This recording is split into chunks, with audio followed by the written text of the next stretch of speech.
What's going on, everyone? I'm Tier 1 Collections. In today's video, I'm going to be giving you 5 tips on how to become a more effective collector. If you're collecting Pokemon cards right now, whether you're new or just getting back into the hobby, or trying to just be more intentional in general, this video is the one that you want to watch. These 5 tips I wish I followed earlier to be a more successful collector and make everything go more smoothly. I hope you enjoy.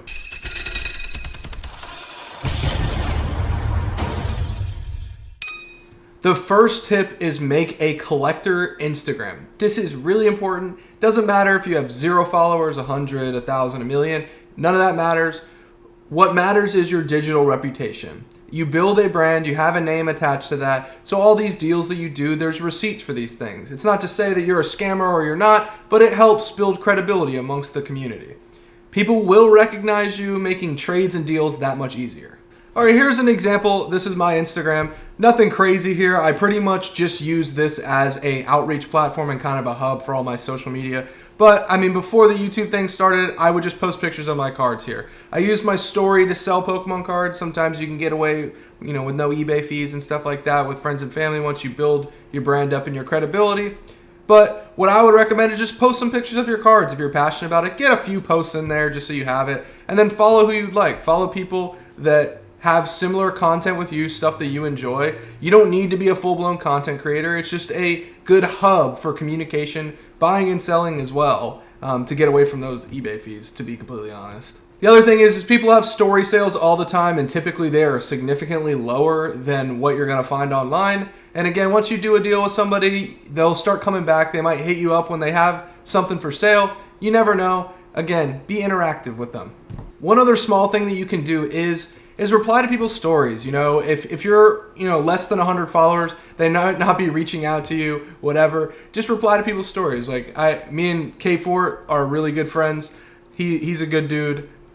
I built a relationship with him by replying stories. He replied to my story sales, and then we built a relationship from there. I've never met him in real life, but he's a good dude.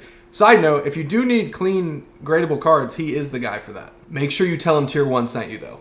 Tip number 2 is to use eBay, okay? Now, all of us have probably had some type of utilization out of eBay, but it really is important to build some feedback on the website. The more feedback you have, it equals trust. Whether we like it or not, eBay does have a lot of guarantees, but it really does help. It doesn't really matter what you sell or buy. You can get feedback from buying as well. Sell your duplicates, sell your lower end cards, just build that feedback. When it comes time to sell something bigger, buyers will actually take you seriously. eBay really isn't just a marketplace when it comes to Pokemon cards and trading cards as a whole.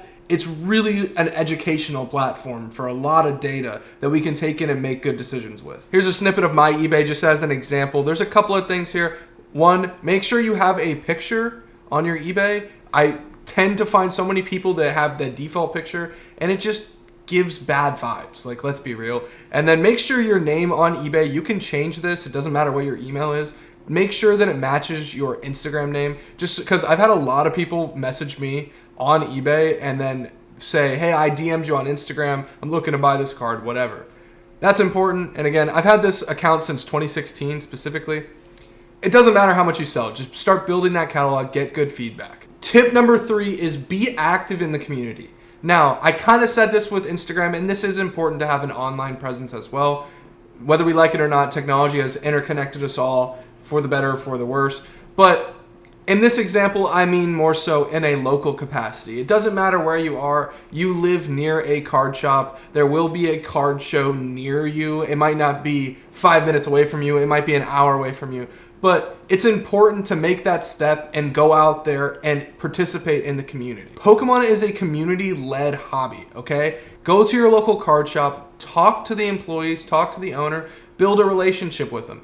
Every time I have been given stacks of gradable cards from these card shops, almost every place that I've lived. So just build a relationship, generally be a personable person. Don't just go in there like you're trying to get one over on somebody again. And you don't need to get every single card that's perfect all the time. Don't try to negotiate when they have a set price. That's not how things work. Now, in card shows, it's a little bit different. There's so many people around, I guess, depending on the show that you go to.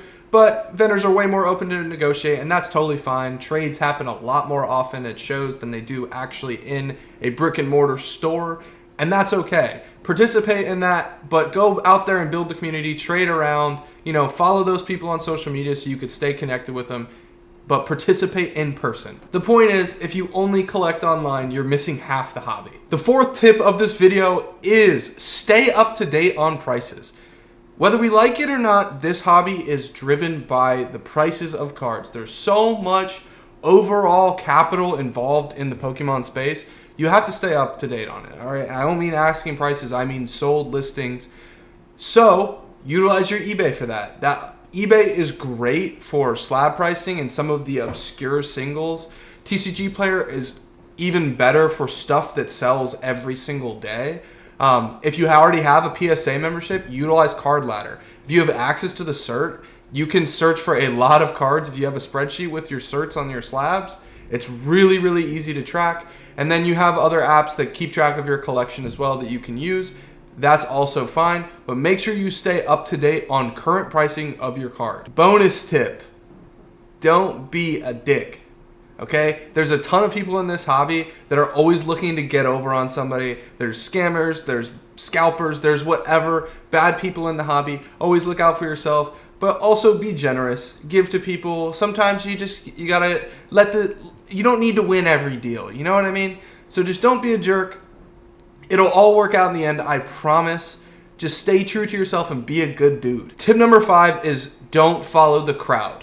What I mean by that is, if everyone is buying Evolving Skies, if you didn't read that play early on, don't buy into the hype and buy as it's increasing, okay? Now, there is times where things, get a ton of hype behind them and they keep increasing and keep increasing. Evolving Skies is a great example of that, but don't always go after the stuff that everybody wants. Do your research, learn about the hobby. Educate yourself on some of these other cards out there that are extremely undervalued. There is thousands of them that people are not even searching up every day. They're more niche, Japanese promos, even English promos sometimes.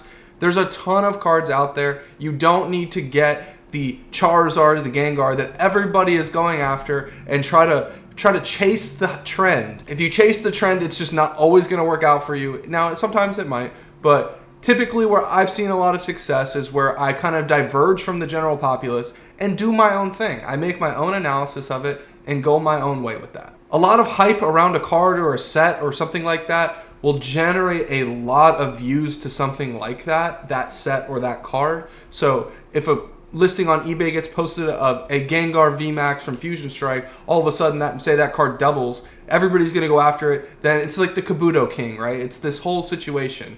But there's a lot of quiet demand for certain cards that are there. They've always been there, or cards that are just really undervalued that are hard to pull, for example. So put your own analysis in it. The best collecting decisions usually feel boring at first, but you gotta figure out your own thing, That's it for the video. I hope you all enjoyed. If you haven't already, click the Discord link down below, join the Discord. If you need help building your Pokemon business or grading any of your Pokemon cards, or you need to sell your slabs at 85%, join the Discord down below. We would love to have you. I will catch y'all in the next video.